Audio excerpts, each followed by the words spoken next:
মেয়ে খুব চাইছিল তাকে চিকেন বারবিকিউ করে দিই। মেয়ের বয়স তেমন বেশি না, খুবই ছোট। তারপরও সে অনেক ছোট, ছোট আবদার করে আমার কাছে। তো আমিও সেভাবে তাকে চেষ্টা করি খাওয়ানোর। তো সেই রেসিপিটাই আপনাদের সঙ্গে একটু শেয়ার করলাম। বারবিকিউটা করেছিলাম রোজার মাসে, ব্যস্ততার কারণে এটা এডিট করে আরকি আপলোড করা হয়নি। তো এখন আমি এটা শেয়ার করছি। আরেকটা কথা বলি, আমি ১ম বারের মতন চুলাতে তাওয়ার উপর আরকি এই বারবিকিউটা করেছিলাম। তো মূল কথায় যাই, আমি এখানে দিয়েছি 1/2 চামচ করে রসুন বাটা, আদা বাটা, 1/2 চামচ করে জিরার গুঁড়া, মরিচের গুঁড়া, লবণ আর একটু বারবিকিউ সসটা দিয়েছি। তেমন মসলা আমার লাগেনি, যেহেতু আমি মাত্র মুরগি ২ টা রান নিয়েছিলাম। আর দিয়েছিলাম বারবিকিউর যে মসলাটা থাকে রাঁধুনি প্যাকেটের, সেখান থেকে 1/2 চামচটা আমি দিয়েছিলাম। তো এখানে আমি দেখেন সব মসলাগুলো দিয়ে খুব ভালো করে এটা মাখিয়ে নেব। আর একটা কথা বলি, বারবিকিউ করার জন্য যে মেরিনেটটা আমরা করে রাখি, তো এটা যদি সারা রাতের জন্য রাখা হয় মেরিনেটটা, তো খুব সুন্দর আরকি এটা মসলাগুলো ভিতরে ঢুকে যায়। তো আপনি যদি এরকমটা করে রাখেন তাহলে কিন্তু বারবিকিউর আসল মজাটা এখানে পাওয়া যাবে। আর সময়ের স্বল্পতার কারণে ০.৫ ঘন্টা থেকে ৪৫ মিনিটের মতো মেরিনেশন করে রাখা যাবে। তবে সারা রাত যদি মেরিনেশন করে রাখা যায়, খুবই মজা পাওয়া যাবে বারবিকিউটা আরকি খেতে। তো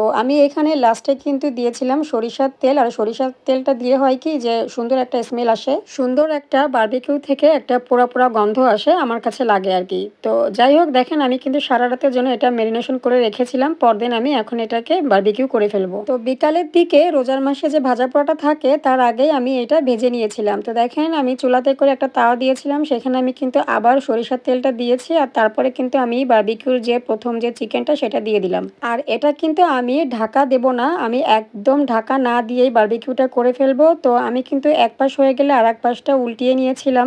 আর কিছুক্ষণ পর, পর এটা বারবার উল্টিয়ে দেব, কারণ মসলাটা কিন্তু নিচ থেকে একদম ধরে যাবে। তারপরও আমার মসলাটা একটু পুড়ে গিয়েছিল, কারণ আমার এই তাওয়াটা ছিল একটু পাতলা, মাঝে আরকি অনেকটা পাতলা ছিল তাওয়াটা। আমরা কিন্তু বাইরে থেকে যে বারবিকিউটা এনে খাই, তা সেটার ভিতরে কিন্তু মাংস ভিতর থেকে অনেকটা দেখা যায় কাঁচা, বা হাড়ে কিন্তু একটু রক্তও দেখা যায়। তো আমার সেই তুলনায় কিন্তু বাসায় বারবিকিউগুলো করে খেলে অনেক মজা লাগে খেতে। একদম পারফেক্ট ভাবে বারবিকিউটা আমি করে ফেলতে পারি বাসায় আরকি। তো আমি কিন্তু বারবার কিন্তু এপাশ ওপাশ উল্টিয়ে দিয়েছিলাম। এই যে আমার হয়ে গেল, আমি এখন এটা নামিয়ে নেব। আর নামিয়ে নিয়ে আমি কিন্তু সুন্দর করে এটা পরিবেশন করে ফেলবো। রোজার মাসের অন্যান্য ভাজা পোড়ার সাথে কিন্তু আমার বারবিকিউটা পরিবেশন করা হয়ে গেল। আর এখন খাওয়ার পালা। তো আমার মেয়ে তো বারবার বলছে আমাকে এখনই দাও, এখনই দাও। তো তার কথা মতন তাকে বারবিকিউটা দিয়েই দিলাম। তারপর মেয়ের কাছ থেকে অনেক রিকোয়েস্ট করে তার কাছ থেকে বারবিকিউর একটা রান নিয়ে নিলাম, আর বললাম দাও আমি একটু ভিডিও করে তোমাকে দিয়ে দেবো। খেতে কিন্তু অসম্ভব মজার হয়েছিল, শুধু দেখতে কালারটাই সুন্দর না, খেতেও অসম্ভব মজার হয়েছিল। তো যারা আজকে আমার কষ্ট করে ভিডিওটা দেখলেন তাদেরকে অসংখ্য ধন্যবাদ। আজকে এই পর্যন্ত, আল্লাহ হাফেজ।